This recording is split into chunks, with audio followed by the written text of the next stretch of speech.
Oh yeah, the propaganda. It will sound super cliche because we talk about an Apple laptop, but this is the laptop that changed literally the game. The MacBook Air with M1 is the first real laptop that moved from x86 to ARM. What is ARM, you may be asking?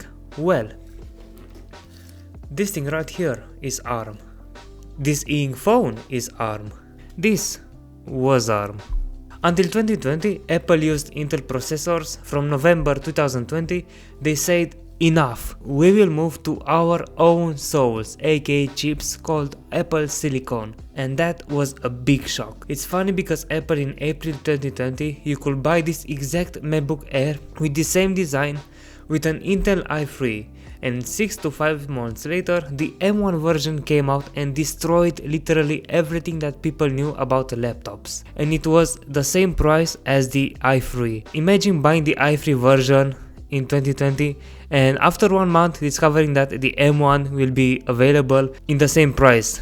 With the same design in the same price. I mean, the Air with M1 is the first laptop that I ever had with no fans at all. It's basically a phone with a keyboard and a screen. So I can keep it in bed, on a blanket, on a pillow, in sand, in dirt, anywhere, and be sure that it will suck no dust because it doesn't have a fan and still it has to run cool and fast. I hope it will because I don't really use this for a lot of time.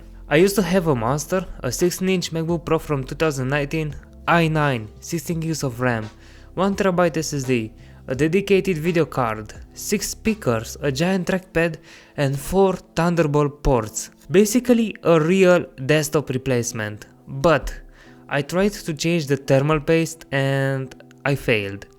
And I don't really feel bad because on iFixit the repairability score is 1 out of 10, so yeah. I broke a wire and it was going crazy, so I sold it for parts. Usually people will feel bad,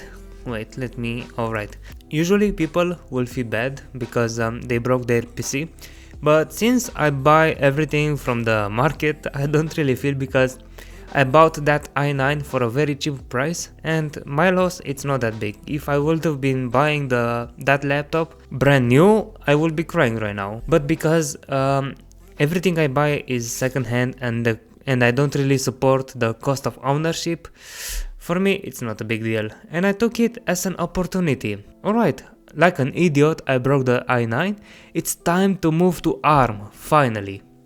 At first I wanted to jump straight to the M4. In my country it's like $1,150 freedom dollars. I tried to get it via a credit just to see how a credit works, but I was rejected for some reason, even if I wanted to pay that credit at the end of the month. So I thought, fine, I will buy the cheapest MacBook Air with the M1 that can do my work. And I found this one from the Romanian marketplace OLX. And I paid for it 2,300 Romanians. It's the base model with 256 gigs, 125 cycles. It has a 6 months warranty and 8 gigs of RAM and this beautiful color. I mean, it looks pretty and it has no scratches and everything works fine. So yeah, that's a good thing, and the warranty is also a good thing. When I saw it the first time, I was shocked of how small it is. From 16-inch to 13 doesn't sound really big, but in reality it's huge. Then I was shocked by how just literally thin this thing is. And I don't know if you can really see how thin it is, but let's take an older Samsung Galaxy S4 Mini and let me focus a little bit.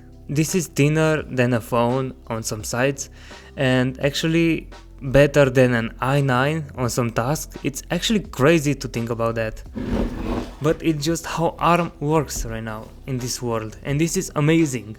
On paper, 8 gigs of RAM in 2025 is a joke, but here comes the Apple architecture. The memory is unified very fast, and when it's full, macOS just use the SSD, and the M1 SSD is just so fast that you don't even notice.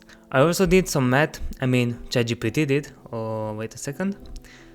Alright, a 256 SSD has a life of a few hundred terabytes written. With daily swap and normal use, that's about 15 to 20 years of usage before it dies. So basically I can use this laptop for, I don't know, let's realistically say 10 years, so that's basically not a problem. My i9 was really powerful but inefficient, hot, and killed the battery when I was trying to render the videos for my YouTube channel. Hold on a second.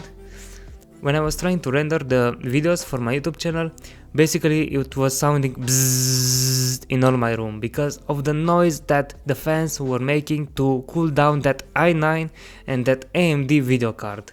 The M1 is ARM, basically it's a big phone, it doesn't sound, everything is integrated. The CPU, the GPU, the RAM, they talk instantly, it's like they are brothers. That's why a small fanless laptop can beat a 3 kg monster in real use. I mean in some ways, because if I will have to render a 4K Disney Pixar movie, I don't know, Star Wars, I will probably choose the i9 because on the long run, I think the i9 will beat this M1.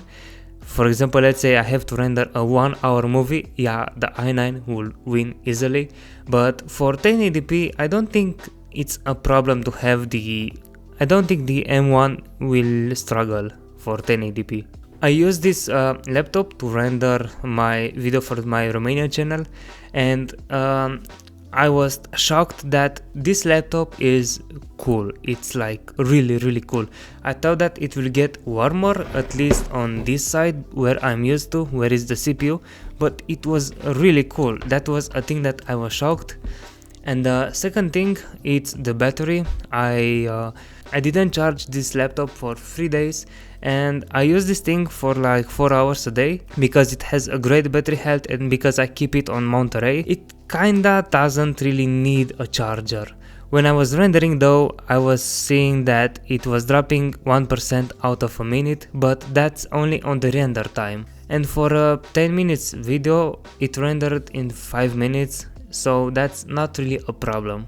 So basically this is total silence, no fans, no noise. It has a great portability from a brick to a notebook basically. It has a huge battery, 10 to 15 hours real compared to 2 to 3 on an i9. The apps open immediately. I am shocked of how fast the apps just open.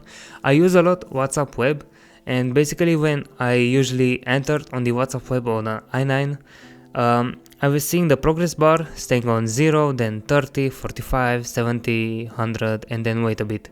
But on the M1 it's like 0, bzzzt, 100, and opens instantly without any lags. That shocks me because this thing right here, which is this thing, it has no fans and it works so fast, opens everything without a bit of lag, without drop frames. This is shocking, and the price is really good for 2,300 Romanians. You can't really get anything better, at least in Eastern Europe. It's like the perfect thing. I mean, if you will buy something new, I don't think you will find something that is, I don't know, 30% of this power. You will maybe get some M2 Air, but I think it's a bit sketchy to get an M2 at this price range. So yeah, I moved from 16-inch i9 monster to this thing right here, which looks like a toy basically compared with that monster, but I'm happier with this thing right here. It doesn't have the bass that the 16-inch speakers have, it doesn't have the huge trackpad, but one thing that I am pretty sure about this, it's that it works fast, and that's what I search on a laptop, to do my work fast. So I will do a review after 1 month to see what are the advantages of this laptop, what are the disadvantages, and I will compare this thing of course with the i9 because I'm used to that beast. So yeah.